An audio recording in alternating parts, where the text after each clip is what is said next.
প্ৰথম কথাটো হ'ল মইনি যি পৌৰসভা নিৰ্বাচনৰ ফলাফল আজি পুৱা ভাগত ওলাইছিল তাত ভাৰতীয় জনতা পাৰ্টীৰ দুজন প্ৰাৰ্থী জয় হৈছে আৰু এক প্ৰকাৰে চাব গ'লে কংগ্ৰেছ বা অন্য ৰাজনৈতিক দলৰ ইয়াত জয় হোৱা নাই, নিৰ্দলীয় কেইজন জয় হৈছে।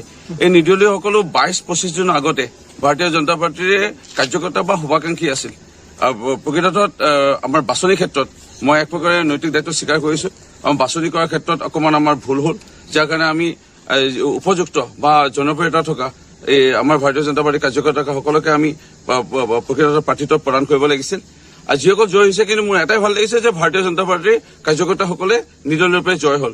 আৰু তাতোকৈ ভাল লাগিছে যে ভাৰতীয় জনতা পাৰ্টীৰ এই নিৰ্দলীয় যিসকল জয় হৈছিল তেওঁলোকৰ মাজৰ পৰা প্ৰায় 3-4জন মানে ইতিমধ্যে আগবাঢ়ি আহিছে। আৰু তেওঁলোকে কৈছে যে উন্নয়নৰ ক্ষেত্ৰত যিহেতু কেন্দ্ৰত আৰু ৰাজ্যত ভাৰতীয় জনতা পাৰ্টীৰ চৰকাৰ, সাংসদ আৰু বিধায়ক হিচাপে আপুনিতো আছেই ইয়াত। আৰু আমাৰ যদি উন্নয়ন কৰিবলৈ হয় চৰকাৰী পক্ষৰ সহায় বা সঁহাৰি খুবেই প্ৰয়োজন হ'ব। আৰু মৰিয়নি নগৰৰ পৌৰসভা এলেকাৰ বহুত জ্বলন্ত সমস্যা আছে, যি চৰকাৰী পক্ষৰ যদি সহায় নহয় তেতিয়া এই সমস্যাবোৰ সমাধান কেতিয়াও নহয়। যে তেওঁলোক নিজেও আগবাঢ়ি আহিছে, আমিও যোগাযোগ তেওঁলোকৰ লগত কৰি আছো। আৰু ভাল লাগিছে যে আমাৰ ভাল এটা দিশলৈ আমি আগুৱাই গৈ আছো। আৰু খুব কমটি সময়ৰ ভিতৰত নিশ্চয়তা আহি পৰিব যে প্ৰায় 3জনমান ভাৰতীয় জনতা পাৰ্টীৰ তেওঁলোক কাৰ্যকৰ্তা নিৰ্দলীয়ৰূপে জিকা যিসকল তেওঁলোক আমাৰ ভাৰতীয় জনতা পাৰ্টীত যোগদান কৰিব। আৰু যোগদান কৰাৰ লগে লগে ভাৰতীয় জনতা পাৰ্টীৰ নেতৃত্বতে আমি মৰিয়নি পৌৰসভা গঠন কৰিব পাৰিম। সেয়া এটা ইংগিত দিশেৰে আগুৱাই গৈছো আমি, সেয়া মোৰ ভাল লাগিছে। আৰু যিসকল জয় হৈছে নিৰ্দলীয়ৰূপে সকলো ঘৰলৈ গৈছো, তেওঁলোকক শুভেচ্ছা জনাইছো। আৰু মই যিহেতু বিধায়ক, উন্নয়নৰ ক্ষেত্ৰত আপোনালোকে পাৰিলে আহক বুলি মোৰ ফালৰ পৰা আহ্বান। প্ৰথম কথাটো হ'ল মইনি যি পৌৰসভা নিৰ্বাচনৰ ফলাফল আজি পুৱা ভাগত ওলাইছিল তাত ভাৰতীয় জনতা পাৰ্টীৰ দুজন প্ৰাৰ্থী জয় হৈছে। আৰু এক প্ৰকাৰে চাব গ'লে কংগ্ৰেছ বা অন্য ৰাজনৈতিক দলৰ ইয়াত জয় হোৱা নাই, নিৰ্দলীয় কেইজন জয় হৈছে। এই নিৰ্দলীয়সকলো 22-25 দিন আগতে ভাৰতীয় জনতা পাৰ্টীৰে কাৰ্যকৰ্তা বা শুভাকাংক্ষী আছিল। প্ৰকৃতত আমাৰ বাছনিৰ ক্ষেত্ৰত মই এক প্ৰকাৰে নৈতিক দায়িত্ব স্বীকাৰ কৰিছোঁ।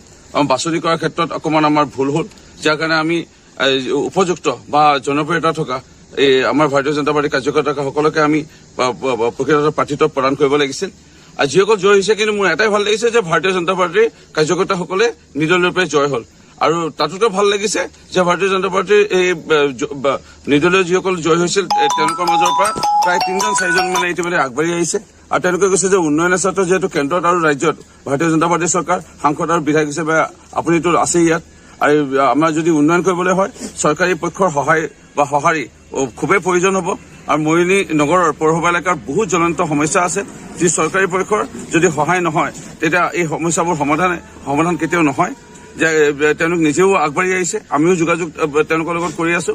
আৰু ভাল লাগিছে যে আমাৰ ভাল এটা দিশলৈ আমি আগুৱাই গৈ আছো। আৰু খুব কমটি সময়ৰ ভিতৰত নিশ্চয়তা আহি পৰিব যে প্ৰায় 3জনমান ভাৰতীয় জনতা পাৰ্টীৰে তেওঁলোক কাৰ্যকৰ্তা নিৰ্দলীয়ৰূপে জিকা যিসকল তেওঁলোক আমাৰ ভাৰতীয় জনতা পাৰ্টীত যোগদান কৰিব।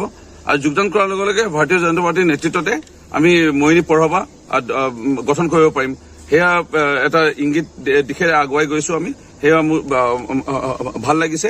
আৰু যিসকল জয় হৈছে নিৰ্দলীয়ৰূপে সকলো ঘৰলৈ গৈছো, তেওঁলোকক শুভেচ্ছা জনাইছো। আৰু মই যিহেতু বিধায়ক, উন্নয়নৰ ক্ষেত্ৰত আপোনালোকে পাৰিলে আহক বুলি মোৰ ফালৰ পৰা